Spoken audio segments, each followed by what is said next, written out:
Okay. 5, 4, 3, 2, 1. I'm John Miglosh for the Wisconsin DMA and the International Society for Strategic Marketing.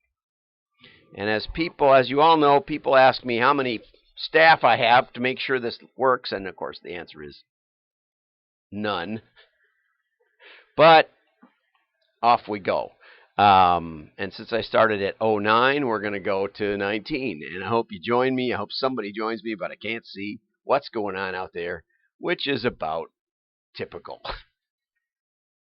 So I want to start with Tom Fishburne. I'm going to have a little more relaxed today, which is probably why I botched it all up. This is the first show of my second year broadcasting, and you can see it's gone off with a bang. I don't know why, but I kind of expected that to happen. And yesterday we did a webinar, which was a marathon for me, about an hour and a half, but I edited it down to Vimeo, and we're going to post that later today. So if you missed it, you'll be able to catch the meat of it, and I've actually edited out some of the technical difficulties, which is better. So it's, I think, a minute 8 or something. It's much tighter. Okay, so Tom this week said, with every tree we plant, we offset with some of the carbon from all of the hot air we produce, talking about how sustainable this makes us. And, there's a lot of that around. Just there is. And what's interesting is that Tom points out that when he worked at Method, we thought about our sustainability approach as being dark green on the inside and light green on the outside. That means that most of the company's work on sustainability happened behind the scenes. And so they did stuff like the world's first bottle made of ocean plastic. That made the news, but other initiatives like using biodiesel in freight routes or lightweight packaging did not. So, good for you, Tom. Anyway, this goes way back. He hasn't done this topic in a long time. Here, the tree huggers are saying, hello again, sworn enemy, and the guy with the chainsaw says, au contraire, I'm environmentally friendly now. My eco chainsaw is fueled by wind credits, not petroleum, offsetting CO2 with this sapling. Even my chewing tobacco is fair trade organic. So step aside while I open up environmentally friendly can of whoop ass on this tree. Okay, well, anyway, and here's GMO friendly, locally sourced, free range, no antibiotics, sustainability farmed, all natural burrito as big as my head. I'm trying to eat healthier. Okay, so Tom has a lot to say. Anyway, it's a difficult topic, and a very difficult topic. And I wish I could get the title and the cartoon and Tom's little name at the bottom in the copyright in the same screen. Tom, you should tighten that up a little bit, or put the title up inside the comic. I think would be a good idea. That would be a good idea. I don't know, might wreck your comic. Maybe just above it. Anyway, so there was a news item a couple days ago that I wanted to cover, and it basically said that the coverage of the Amazon forest burning was minuscule in comparison with the Notre Dame Cathedral burning when that happened, and that this is somehow unjust in news coverage. So I wanted to talk about how we make decisions about what we care about and what we cover. And first off, I thought I'd give you this Forbes article. Now, I can't find it on Forbes, so they may have taken it down, because it is a little bit inflammatory. Pun intended. But basically, this Michael Schellenberger, who I'm going to have to write to, says that the stars are posting videos of burning forests, and Brazil turned down G7 funding to fight the forest fires. The lungs of the earth are in flames, said actor Leonardo DiCaprio. The rainforest produces 20% of our oxygen, and there's some fear that the rainforest is disappearing. Yet the photos weren't actually of the fires, and many weren't even of the Amazon.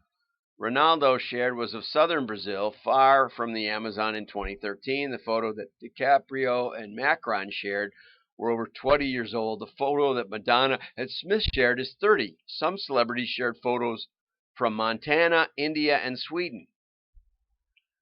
And I did mention a couple days ago that forest fires have been on the decline dramatically since, if you look at from the 20s and 30s. In the 30s, they were just wiping everything out, it seemed like. And then Smokey the Bear got launched in America, and that dramatically reduced them until about 85 when environmental policies prohibited much of the logging and allowed a lot of dead wood to accumulate in a lot of forests, especially after a hurricane blowdown and Mount St. Helens and stuff like that. And what happened was it just made a tinderbox. In California, I understand you're not allowed to clear brush around your house, which of course helps the fire spread. I don't know if they've changed it.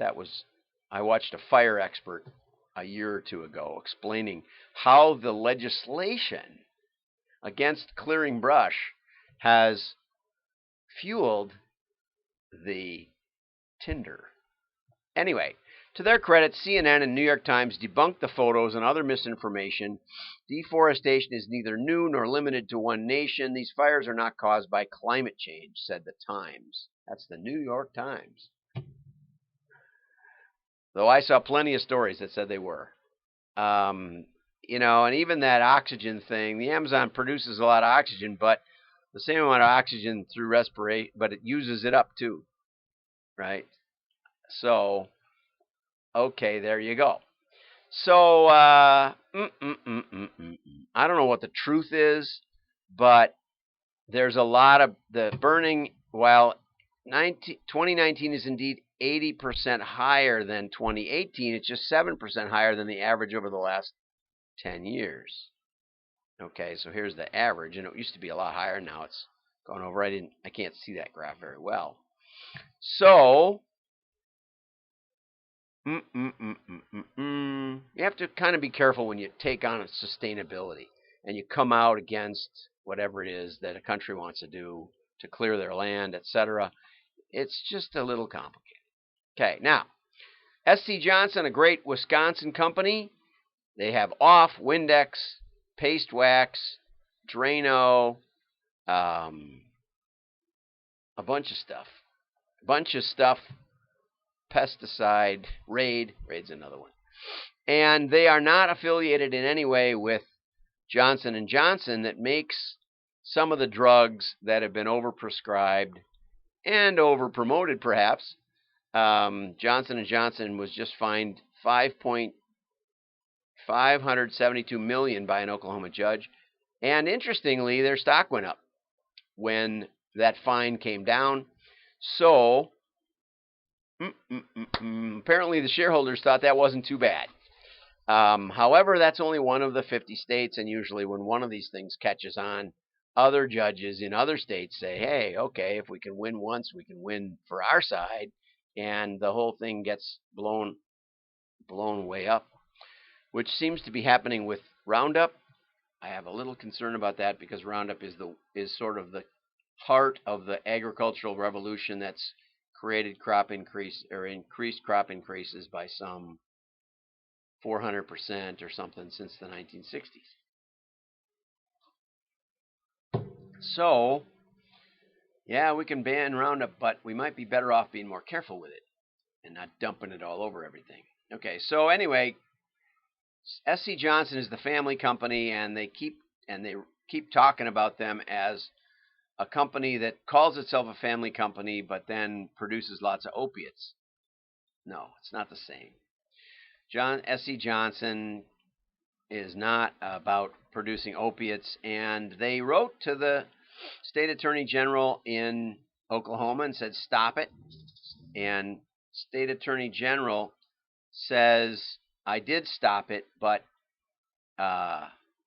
no, he didn't. He said, and basically they keep saying it. They keep referring to Johnson & Johnson as the family company. So I thought I'd mention that because what do you do when somebody does that? Well, you sue. You start a big public action against the state of Oklahoma at the same time. Okay, a lot of companies are jumping on the zero sugar, more ginseng. And, you might have read about the ketogenic diet. 2 of my doctor friends are on it, and I've lost about 22 pounds as of today doing it. So I don't know. I don't know if it's good for me or bad. Probably bad. Don't know, but I'm pretty sure sugar. It was funny. Sugar was excluded from the food pyramid research back in the 60s. I grew up with the food pyramid and eating lots of grains. And I'm not so sure because we certainly have an obesity crisis globally. And it seems when everybody gets on the Western diet of the food pyramid with lots of grain and sugar, everybody on Earth, all the Aboriginal tribes that never had problems with it, they all get heavy. Everybody gets heavy. So all around the world, humanity eats a lot of sugar and a lot of grains, and so I'm stopping it. So whatever you think, maybe if you have a packaged goods company, you might want to look into it. Okay? And that's enough for today. It's 10 minutes. Sorry about the streaming issue. I still don't know what's wrong with Periscope. We'll see. Have a great day. Like and share. Share shows you care.